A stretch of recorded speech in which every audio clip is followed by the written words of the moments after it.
Good morning बच्चों। आज हम विविक्तिकर ज्ञात करना सीखेंगे। विविक्तिकर को हम इंग्लिश में डिस्क्रिमिनेंट भी कहते हैं। इस टॉपिक पर बोर्ड परीक्षा में कम से कम एक प्रश्न हर वर्ष अवश्य आता है। यह बहुत ही महत्वपूर्ण टॉपिक है। तो द्विघाती समीकरण का विविक्तिकर ज्ञात करने के लिए हम समीकरण ax² bx + c = 0 जो कि द्विघाती समीकरण का मानक रूप है। बोर्ड परीक्षा में कभी कभी यह प्रश्न भी आता है कि द्विघाती समीकरण का मानक रूप लिखिए। तो इस प्रश्न का उत्तर यही है ax² bx + c = 0, जहाँ a जो है 0 के बराबर नहीं होना चाहिए। अगर a बराबर 0 हो जाएगा तो यह द्विघाती समीकरण नहीं रहेगा, क्योंकि हमारा ये आला पद 0 हो जाएगा। विविक्तिकर ज्ञात करने के लिए हमें सबसे पहले यह सूत्र याद करना पड़ेगा, d = b² - 4ac। इसे आपको कंठस्थ याद कर लेना है, जहां d आपका विविक्तिकर है। अगर हमें विविक्तिकर ज्ञात करने को कहा जाए तो हमें यही सूत्र लगाना है, d = b² - 4ac, जहां d, क्योंकि हम इसे इंग्लिश में डिस्क्रिमिनेंट कहते हैं, अतः विविक्तिकर को हम d से शो करेंगे या d से दिखाएंगे। a, b, c मानक समीकरण के अचर पद हैं जो अंकों में लिखे होते हैं। अब हम इसे उदाहरण से समझेंगे। यह प्रश्न 2018 के बोर्ड पेपर में आया है। द्विघाती समीकरण 2x² - 4x + 3 का विविक्तिकर क्या होगा?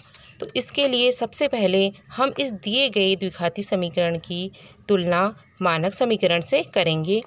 मानक समीकरण क्या है हमारा? ax² bx + c से करेंगे।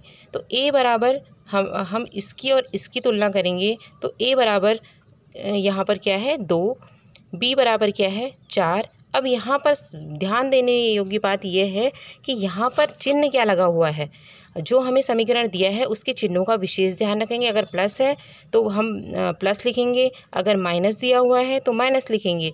अब यहाँ पर b बराबर हम क्या लिखेंगे -4 और c बराबर क्या हो गया 3। अब हमें तीनों के मान यहाँ पर मिल गए, a, b और c। अब यह हमारे लिए विविक्तिकर ज्ञात करना आसान हो जाएगा। विविक्तिकर d = b² - 4ac, मैं यह सूत्र आपको पहले बता चुकी हूँ। तो b का मान क्या है -4, -4 का वर्ग -4 सूत्र का ही है हमारे पास। a हमारा 2 है और c हमारा 3 है, और ये तीनों अगर इनके बीच में ऐसा कोई चिन्ह नहीं है तो यह गुणा का माना जाएगा। 4 × 2 × 3। अब उसके बाद जब 4 का वर्ग लिखा हुआ है तो -4 और -4 2 बार गुणा होंगे। -4 × 2 × 3, इसको हम जैसे पहले लिखा था वैसे ही लिख लेंगे। 4 × 4 4 चौको 16, और यहाँ माइनस माइनस जब गुणा होते हैं तो प्लस आ जाता है, और यहाँ माइनस है तो माइनस ही रहेगा। 4 दूनी 8, 8 3 24 हो गया। अब हम 16 से 24 को घटा देंगे, क्योंकि जब हम छोटी संख्या से किसी बड़ी संख्या को तो घटाया नहीं जा सकता, लेकिन बड़ी संख्या से छोटी संख्या को घटाना चाहिए, और घटाकर 8 आएगा।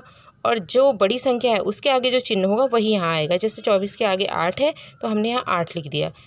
अब हमें विविक्तिकर प्राप्त हो गया d = 8। तो इस प्रकार आप विविक्तिकर ज्ञात कर सकते हैं, और इसे आप सब अपनी अपनी कॉपियों पर करेंगे।